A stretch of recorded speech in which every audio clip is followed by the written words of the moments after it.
Hey guys, welcome back to my channel. If you are new here, please do not forget to hit the subscribe button, like this video, and share it to your friends and your loved ones. My name is Obsy. Thank you guys for tuning in once again. This video is about working in Hungary, and I'm basically answering somebody's questions. I got some questions, and to be honest, I just prefer to answer these questions in a video just so that it can be helpful to other people. And if anybody has any more of these questions, then I can always refer them back to this video. So please, if you like this kind of video, then make sure you keep on watching.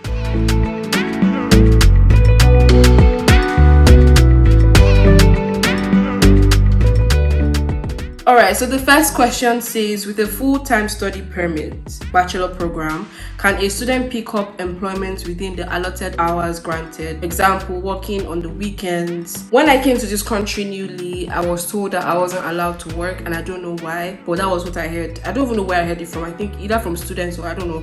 But basically because of the language barrier, so a lot of companies or a lot of workplaces require that you should be able to at least speak some amount of Hungarian, which is why I always say that you should not take Hungarian for granted just because more opportunities are open to foreigners or internationals in general. So if you can speak the language, you have the opportunity to get jobs whilst you're a student and even after you graduate from school. So please, no matter how little it is, I promise you it's not that difficult to learn the basics. I'm not saying you should be very fluent. I'm not fluent myself, but at least try to understand what you get, just because it helps. I just feel like it helps in future. So regards to getting a job like during study times or like while you're in school, I think that there are some companies, I think customer service companies or positions in some companies, I do not know for sure, that have these opportunities for students. So basically it's part-time, and I do know that you're allowed to work 4 hours per day, I think, legally if you're a student. So it just depends on the company. So you might, if you find something, you can always, apply for it, and if it's given to you per the agreement and terms and conditions, then it's fine. So I think that you are allowed, but not necessarily going to be a work permit. It's still going to be a student permit. So yeah,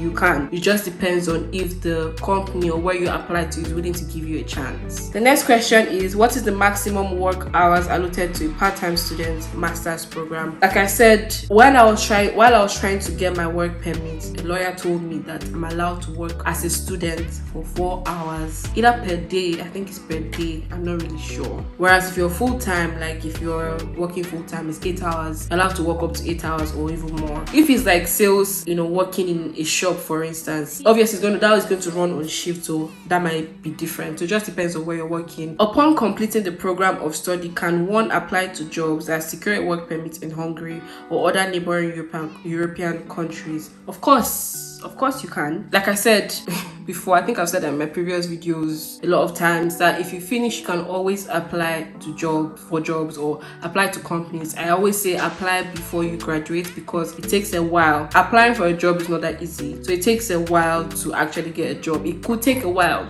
So I always say start applying before you graduate, and even the work permit process takes at least 2 months. And depending on your profession, you might need to gather other documents that might take some time for it to be released or for it to come out. So these are the things that actually buy time or take time, that might not allow you to start working on time if your work permit is ready. And yes, you can apply for jobs in even other European countries, provided they are ready to give you the opportunity. It also depends on the terms and conditions in getting a job in that other European country. For instance, if you want to work in Germany, depending on your profession, but as a doctor, for instance, if you want to work in Germany, I have to learn the language and I have to take the language exam. So that is a condition for me to work there, meaning that I would have to either go to a language school here or there, but I have to take the language exam there. How did that apply to work in Hungary? How to apply for a job to work in Hungary? You just apply. You have to have your documents, like you have to have your CV already with your work experience, your education background, what else, your personal information, your email. You can apply on LinkedIn. Obviously LinkedIn is for that purpose, so you can go through search engines, so LinkedIn, Glassdoor, also word of mouth. So if you know people that work in companies, you can ask them to refer you. Sometimes like it's easier or better if somebody that is already working in the company refers you, then they get a bonus, and there's a high probability or chance that they will call you before they call people that just applied via all these other websites. But you have to just go through every route. It's like apply, and don't just apply to one company, apply to a lot of companies, because you just do not know which company will actually call you, you know.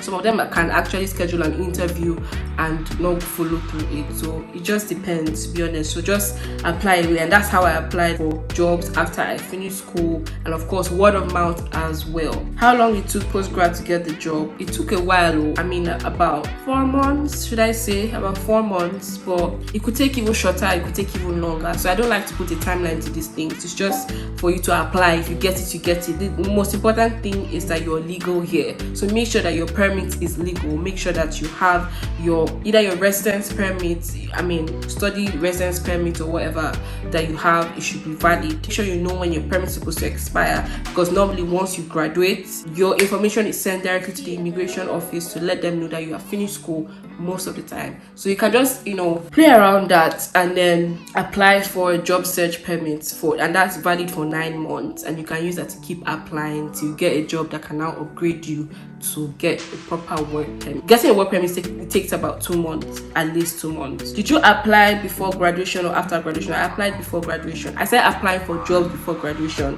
Sometimes it can be very nerve-wracking not knowing what to expect when a company reaches out to you. It can be very overwhelming because it's your first time, and that's how it was for me. When I wasn't getting calls, I felt like my CV wasn't good enough, or maybe my background wasn't good enough. I just don't know. I just felt not seen enough. I just felt not seen, period. But you just have to keep applying, because that's just how it is. That's life. It's life. And I had to learn that don't give up. It just takes one person to give you a chance, and that's it. Working as a resident or general practice. I'm doing my general practice now before I start my residency. I'm guessing the person that asked me this question is the doctor. You can start your residency immediately you finish school if the opportunity is there. Obviously, how to get a job as a doctor. I think I have actually done a video on that, because there's a whole process. It's not just apply like a normal maybe IT or engineering student. There's a whole different process when applying as a doctor, depending on if you want to apply for residency. That's what I mean. I would link any job related videos I have in the description box, just in case you have any more questions. I feel like I've answered the basic questions, because most of the questions here are similar to each other, so I don't want to keep repeating myself. And yeah, that concludes my working in Hungary video. Yes guys, so I hope you guys enjoyed this one. It's short. I try to keep it short just so that you guys can actually watch it in full and absorb it and learn a thing or two. But yeah, thank you guys for watching this video. Make sure you hit the subscribe button. Don't forget, follow me on Instagram. My name is Obsy_P. Like this video, and also if you have any more questions, please, my email is in the description box. I get a lot of questions on Instagram, but the thing with Instagram is if you are not following me, or if I'm not following you, usually is in the request section, and I would forget, or I might forget to check the message requests, so I might not see your messages on time. So it's just better if you send me an email. That's why I always keep my email in the description box, just so that I can easily see it and respond to you guys, or maybe respond as a video, just like I'm doing here, because I just like to answer your questions in a video so that other people can benefit from it. So yes, please send me an email if you have any more questions regarding work in Hungary. So yeah, thank you guys for watching, and I'll see you in my next one.